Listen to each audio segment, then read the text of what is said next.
Chapter 7. In the Ravine.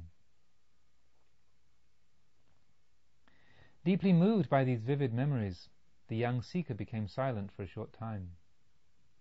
Then he sighed, drew his hand over his forehead, and went on with his narrative. In short, O brother, I went about during this whole time as if intoxicated with bliss, and my feet scarcely seemed to touch the earth.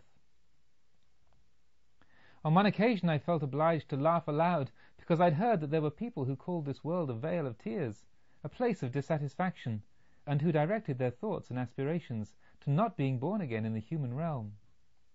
"What misguided fools!" Somadatta, I cried, as if there could be a more perfect abode of bliss than the terrace of the sorrowless. But beneath the terrace was the abyss. Down into this we had just scrambled, as I had called out these foolish words, and, as if I were to be shown that even the greatest of earthly pleasures has its bitterness, we were at that very instant attacked by several armed men. How many of them there were, it was not possible for us to distinguish in the darkness. Fortunately, we were able to cover our backs by placing them against the wall of rock, and, with calming awareness that we were now only threatened from the front, we began to fight for life and love. We bit our teeth together and were silent as the night as we parried and thrust as coolly as possible, but our opponents howled like devils in order to urge one another on, and we believed that we could distinguish 8 or 10 of them. Even if now they found a couple of better swordsmen before them than they had expected, our situation was still grave. 2 of them, however, soon measured their length on the ground, and their bodies hindered the fighting of the others, who feared to stumble over them, and so be delivered up to the tender mercies of our sword points.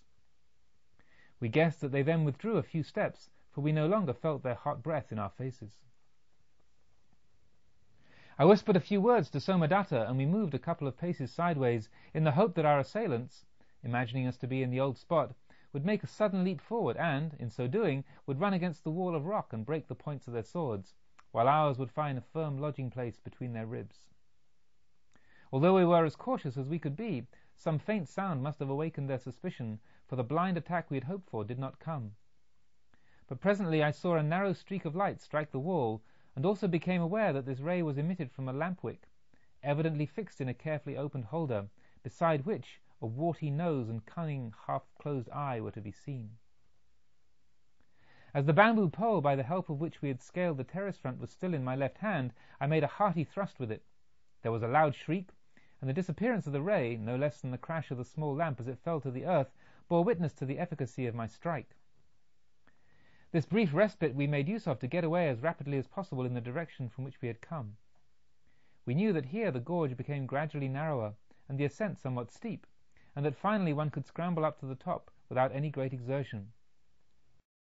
It was nevertheless a piece of great good fortune that our would-be murderers very soon gave up the pursuit in the darkness. At the final ascent my strength threatened to give way, and I felt that I was bleeding copiously from several wounds. My friend was also wounded, though less severely. On the level once more we cut up my shirt and temporarily bound up our wounds, and then, leaning on Somadatta's arm, I fortunately succeeded in reaching home, where I was obliged to pass several weeks on a bed of pain. There I now lay, tortured by threefold troubles. My wounds and a fever together consumed my body. A burning longing for my beloved devoured my heart, but to these too was soon added apprehension for her precious life, for the delicate flower-like being had not been able to endure the news of the mortal danger into which I had been, and perhaps still was, and had fallen victim to a severe illness. Her faithful foster sister, Medini, however, went daily from one sick bed to another, and so we still enjoyed constant communication and loving exchanges. Flowers passed to and fro between us, and, as we had both been initiated into the mystery of their secret language, we conveyed many things to one another by the help of these sweet messengers. Later, as our strength came back, many a dainty verse found its way from hand to hand. Our condition would soon have become really quite endurable. Our recovery occurred at the same pace for both of us, just as if we were too truly united to allow any precedence whatsoever between us, if the future had not approached and filled us with great concern.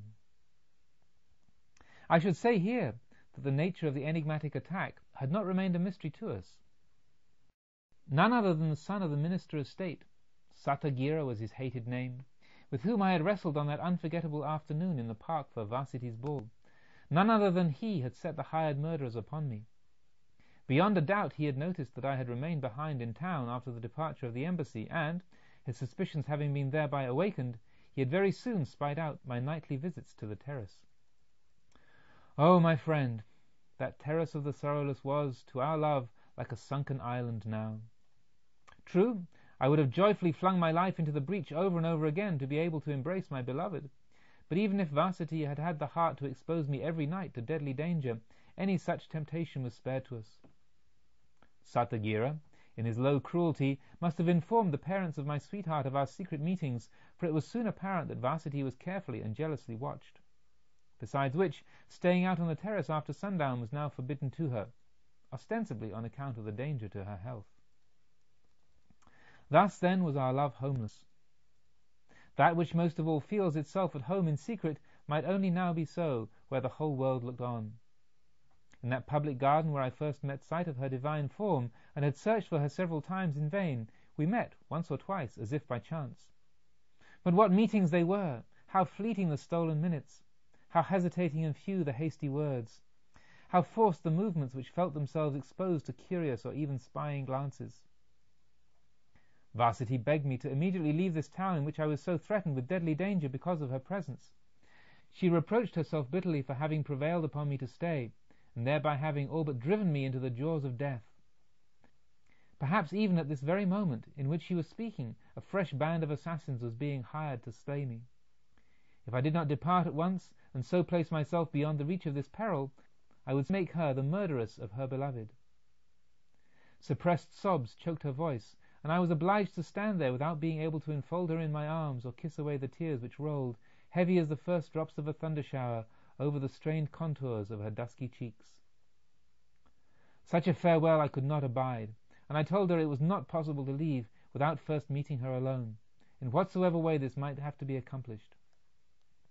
Just at that moment we were obliged to part, owing to the approach of several people. Varsity's face held a despairing and beseeching look, but it could not shake my determination. Spurred on by longing for me and fear for my life, and counselled moreover by her clever and in all love matters experienced foster sister Medini, I trusted that the ingenuity of my beloved would be certain to find some way out of this difficulty. And I was not deceived, for that very night Somadatta informed me of a wonderfully promising plan of hers.